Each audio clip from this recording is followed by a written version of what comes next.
Brangieji, būna gyvenime, kad mes užduodame savo klausimą, ar Dievas visada su mumis. Bet šiandien užduokime savo kitą svarbų klausimą. Ar mes visada su Dievu? Šventasis raštas nuolat primena, kad Dievas yra arti kiekvieno iš mūsų. Jis niekada mūsų nepalieka. 139 psalmėje Dovydas sako: kurgi galėčiau pabėgti nuo tavo dvasios ar atsitolinti nuo tavo artumo? Jei į dangų žengčiau, tu esi ten. Jei Šeole pasikločiau guolį, tu esi ten.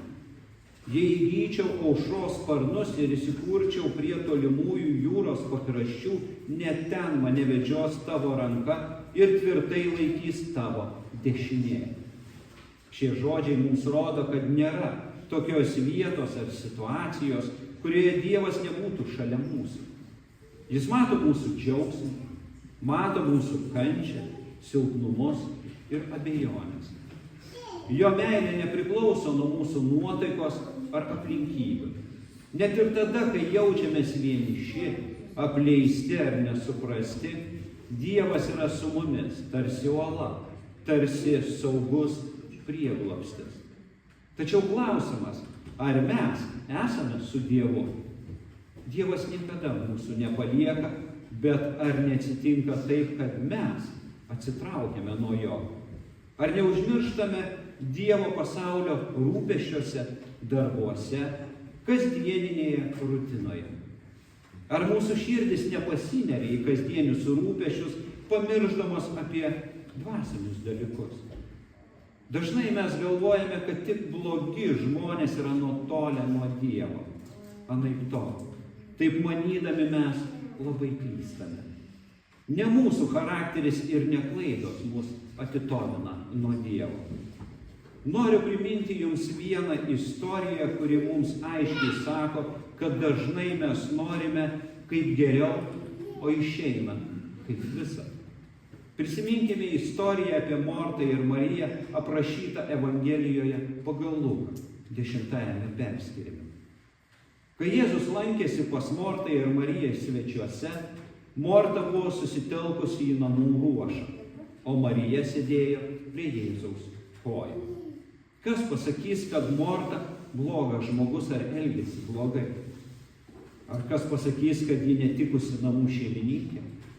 Manau, niekas. Morta rūpinosi Dievu, arba, sakykime, labai garbingų svečių, bet būtent rūpestis Dievu, o ne buvimas su juo, buvo Mortos klaida. Tai priminimas, kad mes dažnai leidžiame kasdieniams rūpesčiams atitraukti mus nuo Dievo artumo. Kitas pavyzdys yra apie tai, kad kai nustolstame nuo Dievo, mes pasidarome savo Dievą. Išėjimo knygoje 32 perskyrime istorija yra apie aukso veršį. Kai Mozė buvo ant Sinajaus kalno, izraelitai pavargo laukti ir nusprendė patys pasigaminti Dievą, auksinį veršį. Izraelitai nenorėjo būti vieni be Dievo. Negalima sakyti, kad jie buvo ateistai. Jie nenorėjo tarnauti ir svetimiems dievukams. Todėl pasirinko labai pragmatiškai. Pasidarė Dievą patys.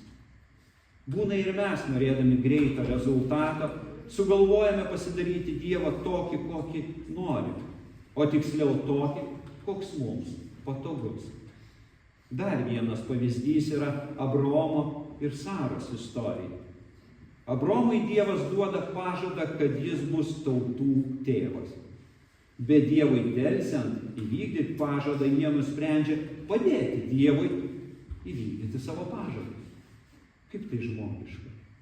Ši istorija parašyta pradžios knygoje 16 perskyrime. Kai Sara nesusilaukė vaikų, kaip Dievas buvo pažadėjęs, ji pasiūlė Abraomui susilaukti palikuonio su jos tarnaite Hagar. Jie nusprendė veikti pagal savo supratimą, užuot pasitikėję Dievu. Šis sprendimas juos vedė į nesantaiką ir pykčius. Tai primena mums, kad bandydami padėti Dievui, dažnai įsiveliame į nereikalingas problemas. Todėl klausimas, ar aš visada su Dievu meta mums iššūkį? Kasdienis gyvenimas su Dievu reikalauja pastangų, maldos, atsidavimo. Dievas kviečia mus ne tik ateiti sekmadienį į bažnyčią, bet ir į nuolatinį bendravimą su juo. Jis kviečia mus į tylos akimirkas maldoje, į jo valios paiešką ir klusnumą jo žodžiui. Ir kai mes esame su Dievu, mūsų gyvenimas tampa prasmingesnis. Mes randame vidinę ramybę, kurios pasaulis negali suteikti. Jėzus kviečia mus ateiti prie jo, rasti prieglobstį ir paguodą. Evangelijoje pagal Matą viešpats sako: ateikite pas mane visi, kurie vargstate ir esate prislėgti, aš jūs atgaivinsiu. Tačiau šis kvietimas veikia tik tuomet, kai mes atsiliepiame į jį. Tai mūsų pasirinkimas – eiti prie Dievo ar neiti. Taigi, brangieji, šiandien mus stiprina ir ramina tikėjimas, kad Dievas visada yra su mumis. Jo meilė, jo gailestingumas ir jo rūpestis niekada nesibaigia.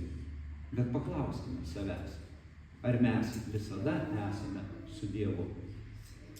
Ar mes visada norime būti su Dievu? Ieškokime jo kasdieniuose dalykuose, priimkime jo kvietimą ir tapkime jo bendrakeleiviais. Tai mūsų širdis visada būna atviros jo meilei ir šviesai. Amen. Taip te būna.